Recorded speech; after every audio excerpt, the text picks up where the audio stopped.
사람에게 이르기를 너는 내 자리에서 있고 내게 가까이 하지 말라. 나는 너보다 거룩함이라. 하나니 이런 자들은 내 코의 연기여 종일 타는 불이로다. 아멘. 우리 뒤에 한 절만 더 읽으십시다. 우리 24절 한 절만 같이 한번 읽읍시다. 24절. 그들이 부르기 전에 내가 응답하겠고 그들이 말을 마치기 전에 내가 들을 것이며. 아멘. 오늘 이제 이사야서 그 마지막 부분까지 와서 우리 이제 65장입니다. 65장에 우리가 읽었던 본문 1절을 보시면 나는 나를 구하지 아니하던 자에게 물음을 받았고 나를 찾지 아니하던 자에게 찾아냄이 되어졌다. 또 내 이름을 부르지 아니하던 나라에 내가 여기 있노라 그렇게 했다 하는 말씀이 기록되어져 있는데 이 본문을 또 많은 경우에 이제 하나님께서 이스라엘 백성들이 아닌 모든 이방인들에게 또 하나님 자신을 나타내고 또 하나님 자신을 드러내시는 그런 의미로 해석을 하기도 합니다. 그러나 본문 전체 흐름 속에서 이렇게 1절의 의미를 다시 한번 또 보고 또 어떤 성경 번역본에는 이렇게 1절을 번역하기도 합니다. 내가 응답하려고 준비했지만 아무도 나에게 요청하는 자가 없다. 내가 만나려고 준비하고 있었지만 아무도 나를 찾는 자가 없었다. 그래서 나를 알지도 모르는 나라에 내가 여기 있다라고 하였노라. 그렇게 1절을 번역한 번역본을 봤는데 오히려 저는 이 본문 전체 흐름 속에 보면 이방인들에게 하나님께서 자신을 나타내고자 하는 그런 의미보다는 하나님의 진실로 그 간절한 안타까운 마음을 1절을 통해서 나타내고 있다. 우리가 함께 읽었던 24절에 있는 말씀이 또 그 말씀의 이 의미를 오히려 지지해주고 있는 그런 내용이 다시 24절에 기록되어져 있는 겁니다. 내가 부르기 전에 응답하겠고 너희들이 말을 하기 전에 내가 이미 들었다라고 하는 말씀을 보면 하나님께서 얼마나 우리에게 응답하고 싶고 또 우리의 그 요구를 듣고 싶어하는 분이신지를 이렇게 24절에는 말씀하고 있는 겁니다. 내가 부르기도 전에 이미 응답하겠다는 것입니다. 내가 말하기 전에 이미 귀를 열고 들으셨다라고 그렇게 표현한 것은 하나님께서 진실로 우리의 부르짖음을 듣기를 원하시고 또 우리를 만나기 원하시는 그 간절함이 이 24절에 그대로 표현이 되어져 있습니다. 그래서 1절을 저는 이 말씀을 하나님의 그 간절한 그 마음, 안타까운 마음을 그대로 전달하고 있는 말씀이 1절에 있는 이 말씀이다. 그래서 2절에도 그렇게 말합니다. 내가 종일 손을 펴서 자기 생각을 따라 옳지 않는 길을 걸어가는 패역한 백성을 불렀나니 그렇게 말합니다. 그러니까 종일 손을 펴서 이 백성들이 돌아오기를 불렀다는 것입니다.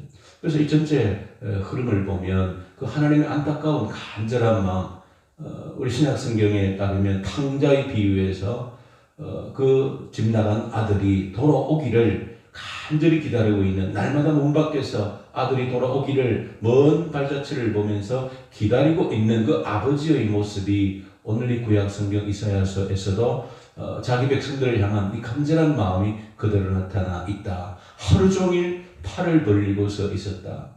그래서 나에게 요구하는 자, 기도하는 자가 있는지 응답하려고 기다리고 있었지만은 그러나 그런 자가 없었다라고 하는 사실.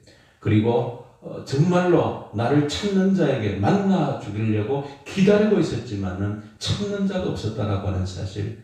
그리고 우리가 지난 본문들 속에서 또 계속 하나님의 그런 마음을 드러낸 흔적들을 우리가 많이 만났습니다.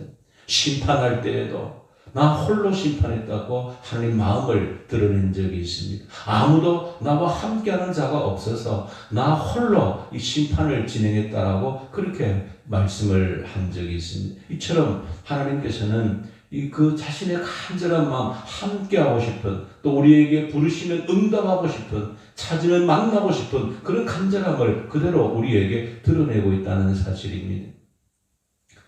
그래서 하나님의 어떻게 보면 정말로 우리가 다른 의미에서 하나님의 마음을 우리가 다 이해할 수 없지만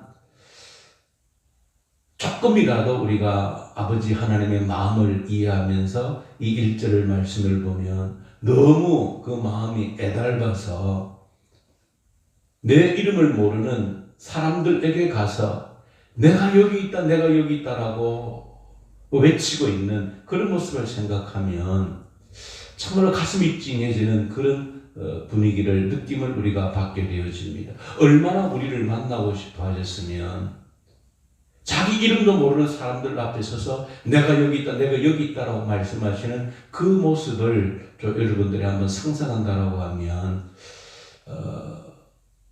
하나님이 얼마나 내 기도를 기다리시고 또 하나님께서 내가 찾기를 간절히 준비하고 기다리고 계시는가. 저는 이 새벽에 아버지 하나님의 마음을 헤아릴 수 있는 이 새벽 되면 참 좋겠습니다. 하나님께서 이처럼 나를 기다리고 계신다.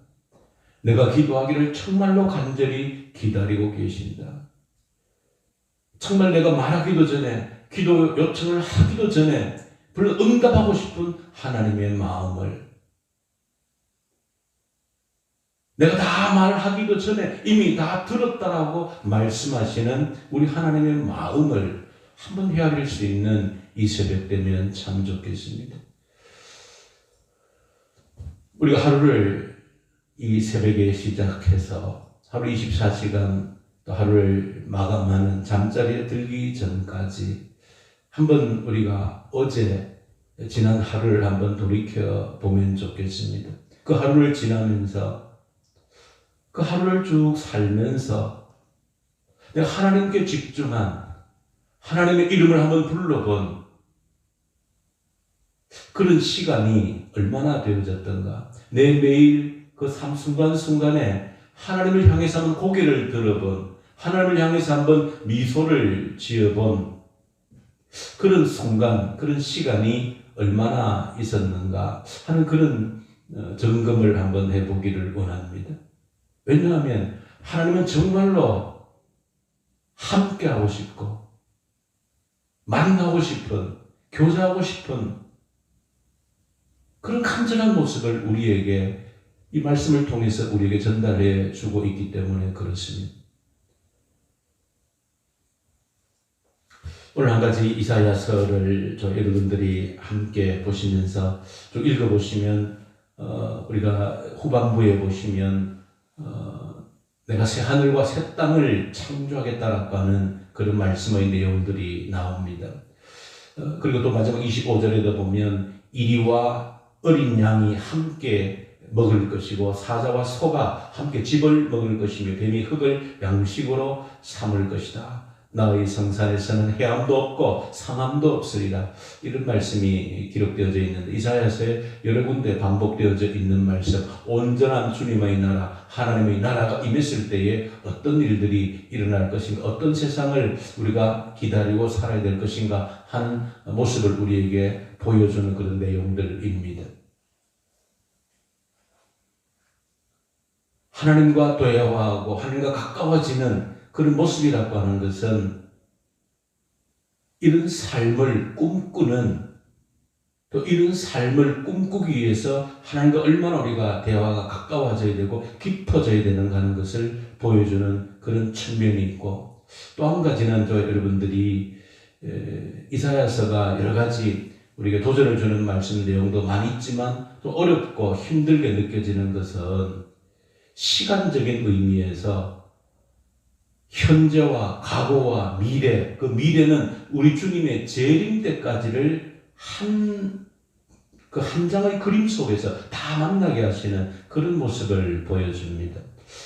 그래서 저는 오늘 이사야 65장, 이제 내일 66장 마지막인데 이사야서 65장에 있는 이 말씀들을 같이 한번 여러분들이 묵상하면서 이 전체 기록하고 있는 내용을 볼 때에 우리의 삶이라고 하는 것은 우리는 시간 속에 살고 있습니다. 공간의 제약을 받고 살고 있고, 그리고 또 시간의 제약을 받고 살고 있습니다. 그 현재를 여기에서 살고 있는 것이지요. 그러나 그리스도인이라고 하는 것은 현재 여기에 살고 있지만 하나님과 교제하고 하나님과 대화하면서 사는 삶이라고 하는 것은 현재 내가 여기의 삶을 뛰어넘어서 미래를 함께 사는 삶이다. 이것은 정말 여러분들이 그리스도인으로서 깊이 한번 묵상해 봐야 될 중요한 주제이고 우리 신앙생활에 너무나도 중요한 요소입니다. 현재를 이 공간에서 내가 살고 있지만은 영원한 하나님과 교제하면서 대화하면서 사는 삶이라고 하는 것은 현재 여기를 뛰어넘어서 우리 주님 오시는 그날까지, 아니 그 나라를 함께 살아가는 삶이다. 이건 굉장히 중요한 의미가 있습니다. 왜냐하면 오늘 사도행전에 드디어 이제 바울이 등장합니다. 바울이 주님을 만나는 그런 모습이 등장합니다.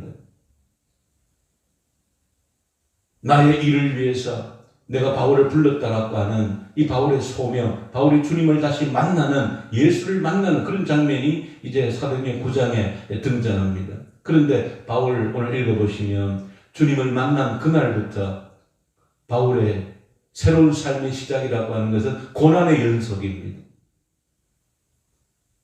다메섹에서 주님을 만나자마자 사흘 이후에 바로 우리 주 예수 그리스도는 하나님의 아들이시고 메시아 그리스도다 담대하게 전했을 때에 그에게 닥친 것은 칭찬과 상급이 아니라 바로 핍박이었습니다. 그를 죽이려고 하는 핍박이었습니다.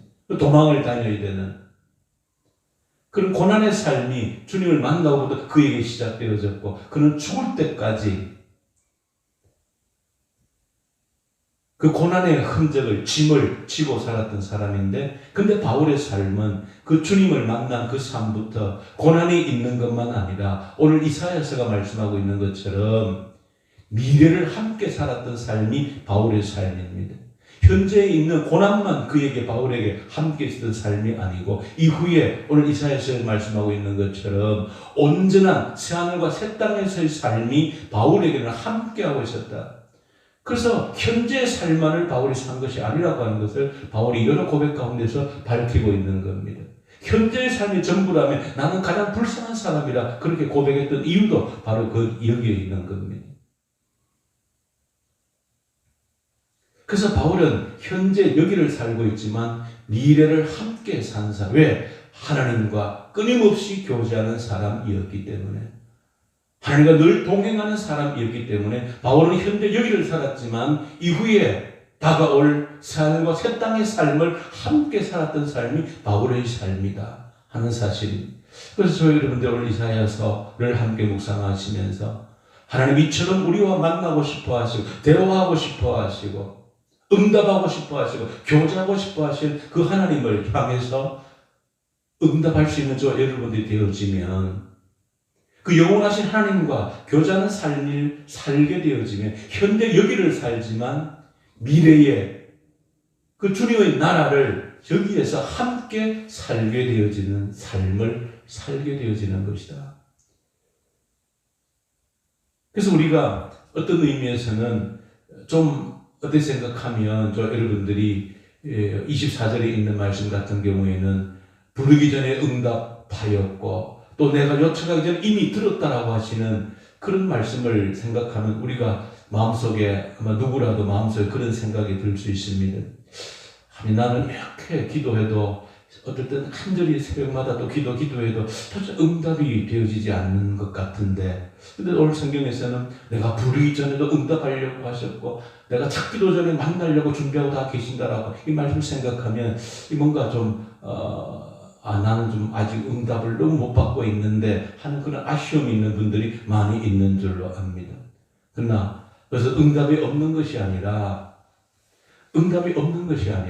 영원하신 하나님과 그 교제 속에서 현재 속에 갇혀있기 때문에 영원하신 하나님의 그 모습을 온전히 우리가 받아들이지 못하기 때문에 현재 이 공간에만 갇혀있어서 아마 그런 차이가 저는 생기는 현상이라고 생각합니다. 그래서 바울처럼 현재 여기를 살고 있지만 이후에 미래에 언제나 지금 하나님 나라를 그 함께 살게 되어지는 영원한 하나님과의 교제 속에서는 그야말로 이사야서가 오늘 말씀하고 있는 것처럼 응답이 느린 것이 아니고 진실로 우리가 말하기도 전에 준비하기도 전에 만나가려고 준비하고 계시는 그런 하나님을 여러분들이 만나게 되어질 줄로 믿습니다. 그래서 영원하신 하나님과의 그런 교제 속에서 오늘 현재 여기를 살고 있지만 미래를 함께 살아가는 그런 삶으로 여러분들이 오늘 하루 또 남은 우리의 생애를 살 수 있기를 간절히 소망합니다. 주님 아버지 감사합니다. 하나님의 마음을 이해하며 살아가는 저희들 되게 해 주시옵소서. 만나고 싶어 하시고 우리의 기도를 듣고 싶어 하시는 그 하나님을 만나고 살아가는 저희들 되게 하여 주시옵소서. 현재 여기를 살지만 다가올 미래를 함께 살아가는 저희들 되게 하여 주시옵소서. 우리 예수님 이름으로 기도